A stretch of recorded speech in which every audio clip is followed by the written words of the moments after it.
Ms. Salpiti, please introduce yourself and explain why you are running for CBC position number 2. Absolutely. Hello, my name is Janet Salpiti, and I am a candidate for the Comanche Business Committee seat number 2.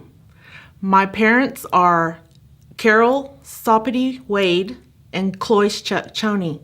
My grandparents were the late Floyd and Beatrice Salpiti and the late Whit and Grace Choney.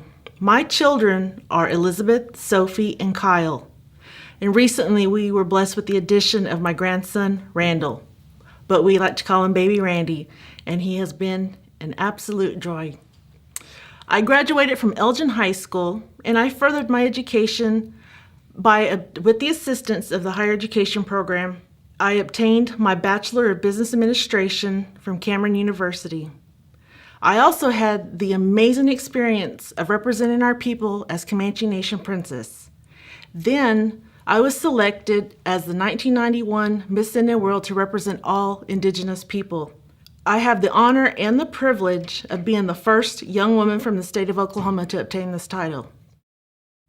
I am passionate about empowering our youth with the fundamental tools of education, leadership skills, and the confidence to succeed.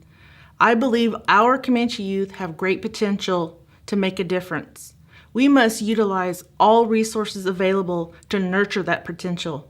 These young people are our future leaders, and we have to do what we can to help them along. I have over 10 years experience working with the Comanche Nation. This has given me a unique opportunity to see situations that have hindered our progress as a nation.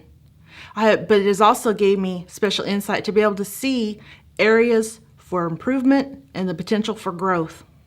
If elected, I will swear to uphold the Constitution, advocate for constitutional reform, champion youth initiatives, responsible spending, and most importantly, listening to our people. How do you plan to improve the Comanche Nation's economic development? Our Revenue Allocation Plan, or RAP as it's generally called, allows for our budget to designate 25% of our net gaming revenue to economic development. However, I don't see where any money is available for potential projects of revenue-generating concepts. Neither is there any money allocated to any department with the sole task of researching and cultivating new proposals of viable business ventures.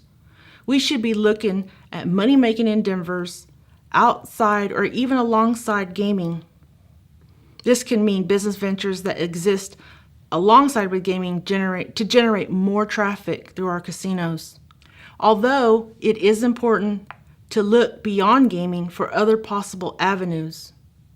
However, before any monies are invested in any possible business venture, it is important that feasibility studies be implemented to determine if it indeed has the potential for increasing the revenue for our nation and for the tribal members. Of course, these studies cost money, but I would rather pay this amount instead of losing large amounts of money that were poorly invested. Once this is completed, a sound business plan should be developed to present to the Business Committee for consideration. If this is agreed upon and approved, then it must be presented to the General Counsel for further approval to venture this project and then to proceed.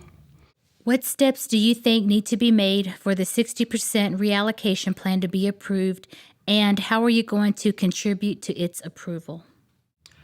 Because this is a General Counsel resolution, the Business Committee is tasked with getting this accomplished. First, we have to review the previous submissions that have been submitted to the BIA and the Secretary of Interior, along with the responses the tribe received for each denied proposal. Once the reasons for denial have been identified, corrective actions must be implemented. Once this is completed, the entire Business Committee should review all corrective actions for any potential problems before a final submission is voted on to send back to the BIA for final approval and review. What are your ideas to help cultural preservation of the Comanche Nation's language, songs, dances, and traditions?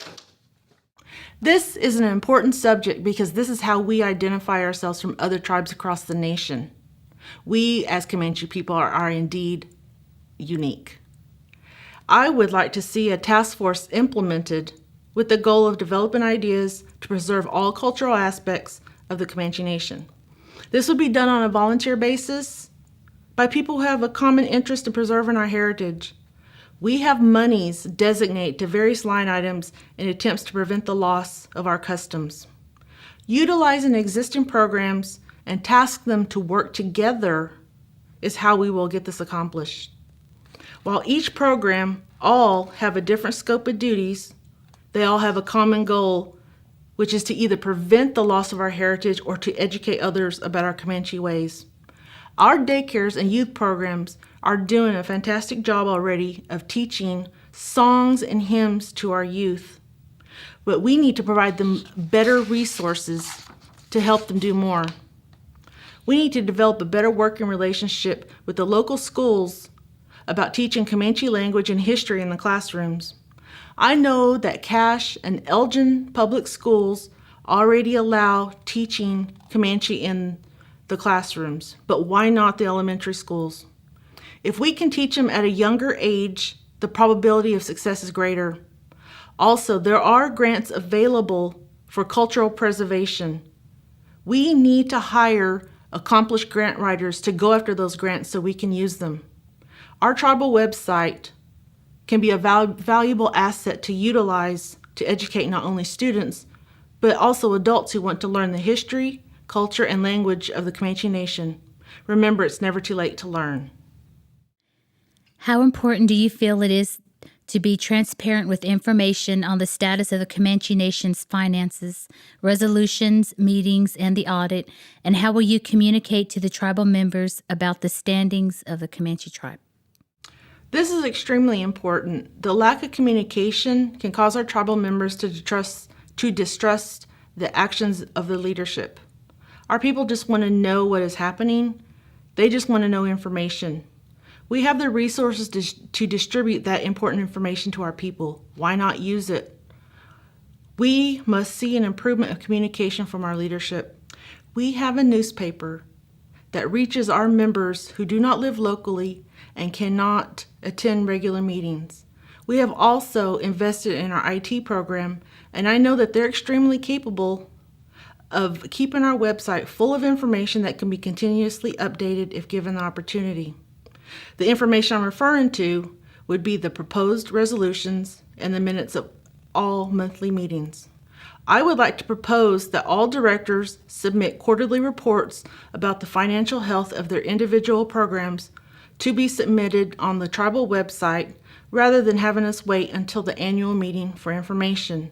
This should include executive directors of all entities associated with the Comanche Nation. However, we must observe regulations and laws about what information we can put out for public display. We will have to rely on our legal counsel to advise us to which information can be released as to not infringe on any person's rights or documentation deemed confidential. This would include information concerning the audit. It is the responsibility of the business committee to give tribal members the regular updates on the progress of the audit. However, certain information should remain confidential in the event that any discrepancies or infractions are discovered and are needed for legal proceedings. Once the audit is completed, a summary of the financial health of the nation should be disclosed to all tribal members. Do you think the current forensic audit being conducted on the certain Comanche Nation programs will help the Comanche Nation? Will you support another forensic audit? I fully support the forensic audit that is being conducted at this time. This is the only way that we can get answers about the current condition of the financial health of the nation. I don't like to rely on rumors or unsubstantiated accusations, so we need an unbiased report to clarify what is happening. Forensic audits aren't always bad.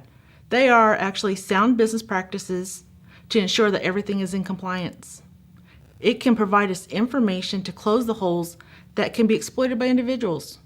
This will determine the next steps that we as a nation must take to progress. Now, if another forensic audit is determined to be necessary by the General Counsel, then we must comply immediately. We must adhere to the wishes of the people. Do you feel the Comanche Nation's nepotism law needs to be changed? I have pledged to uphold the Comanche Constitution. All business committee members swear by oath to support and defend our Constitution. This is a task not to be taken lightly. With that said, it will be my duty to question any infractions of our laws. It may not be viewed as favorable or popular by some, but it has to be brought forward for discussion and possibly a motion to enforce. We cannot pick and choose which laws we want to uphold. The Constitution states very clearly who this will affect. Yes, we all have many relatives, but it's immediate family that we're referring to. And the definition of family in the Constitution is husband, wife, mother, father, sister, brother, son, or daughter. Precedents have already been established for this very thing by either committee members or the employee resigning. This law was installed for a reason. It's supposed to prevent any favoritism that could cause unfair situations in regards to hiring practices, supervisory conflicts, decrease morale in the workplace, just to name a few. It is an important law that should be followed by everyone. I, however, do believe that our Constitution is a living document, which means that it must continually be updated to reflect the changes and growth within our nation. Constitutional reform is necessary. When this document was approved and implemented, we only had a handful of programs that provided services. Today, we have numerous entities that didn't exist then, so we must acknowledge the changes that must be made. The Constitution states that a relative of a business committee shall not be employed within the governmental system. A definition of what entities are considered within the governmental system and are a part of the Comanche Nation needs to be clarified to eliminate any cause for confusion. Do you have any closing remarks? I would like to thank the PIO for giving me this opportunity to speak about myself and what I believe in. Since becoming a Nukaku, the need for providing a better future for our children has become even more important to me. As a Comanche woman and mother, I have big dreams for my children, and I've been taught to put their needs ahead of my own. I want to lead by example and show them that no goal is out of their reach. I know that the Comanche Nation is ready for new leadership and new possibilities. I am asking for your support to be a part of the solutions to help our nation progress. So please vote for me, Janet Sopity, for Comanche Business Committee seat number 2.